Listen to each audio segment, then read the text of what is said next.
Well, I won't go on too long. I just wanted to make four main points.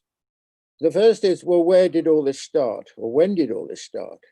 And I think really the origins of this Cold War onslaught from the United States essentially date from the 2008 financial crisis.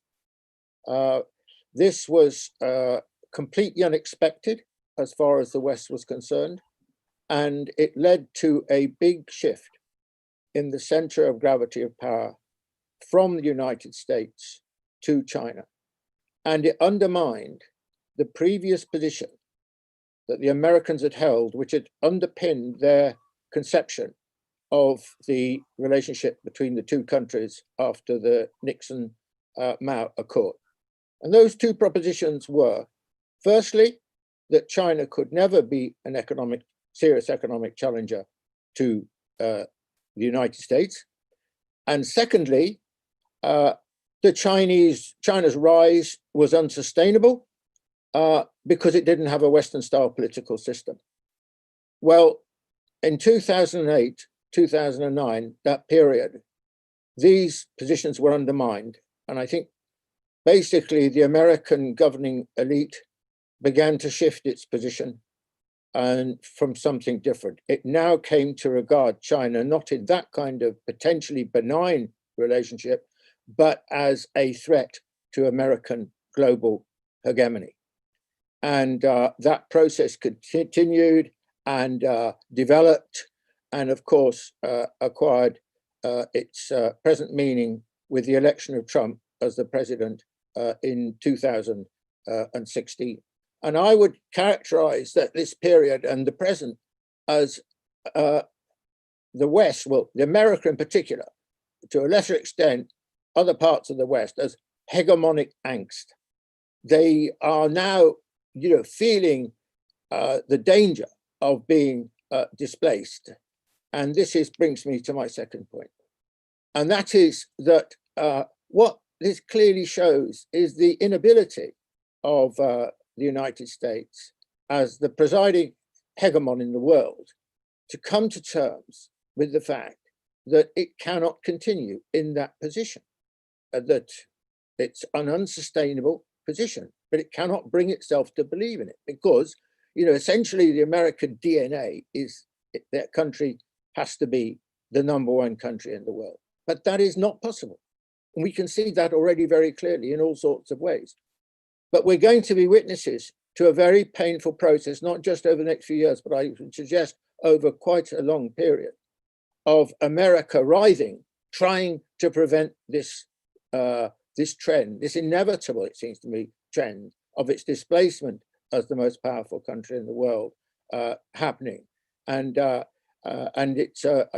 wonder whether, if I can just have a moment of more broader historical reflection, I wonder how long it will take the US and other countries like my own UK to come to terms with a world which is no longer Western dominated and Western centric.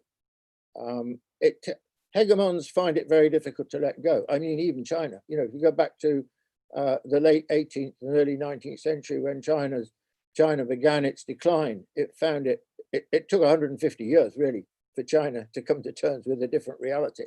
And I think it's going to take the West, and America in particular, a long time to come to terms with this new sort of reality.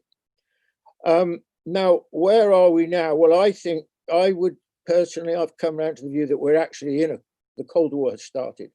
It's not the coming Cold War, it started. Of course, the last Cold War lasted a long time and it goes through many phases. So it's not a static situation. But I think we've now entered the new Cold War.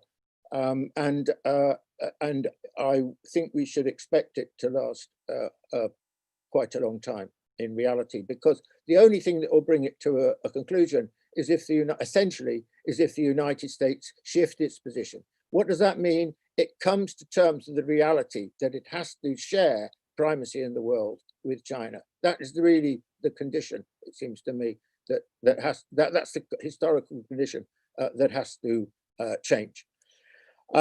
When when the Americans decided to, at 72 hours notice, close the consulate building, Chinese consulate in Houston, my reaction was rather the same as Wang Wen said earlier on. I would not be surprised if the United States doesn't break off diplomatic relations with China well before the presidential election. Of course, this is all part of the theater of Trump's re-election, but I think that that is definitely a possibility, taking us back to before 1979, when Carter came to recognize China, give diplomatic relations to China. So my final point is this, and that is, I don't think, but obviously this Cold War will have some of the characteristics of the previous Cold War, and I think that's been illustrated by some of the points that have been made in the discussion. But I don't think it will be a rerun of the last Cold War. And I would say that for various reasons, but I would just like to highlight two reasons why I feel that to be the case. Firstly, China is far stronger than the Soviet Union ever was. The Soviet Union was never a serious economic challenger to the United States. And China is in a totally different position. China is already in some areas already ahead of the United States, and its potential and capacity is much greater than that of the United States. So the United States is faced with a completely different kind of problem in China as compared with the Soviet Union.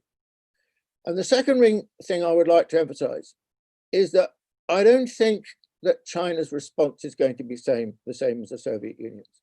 I mean, I think one of the things I would criticize the Soviet Union for was, to go toe to toe on military expenditure in an arms race with the United States, which it could not afford anyway.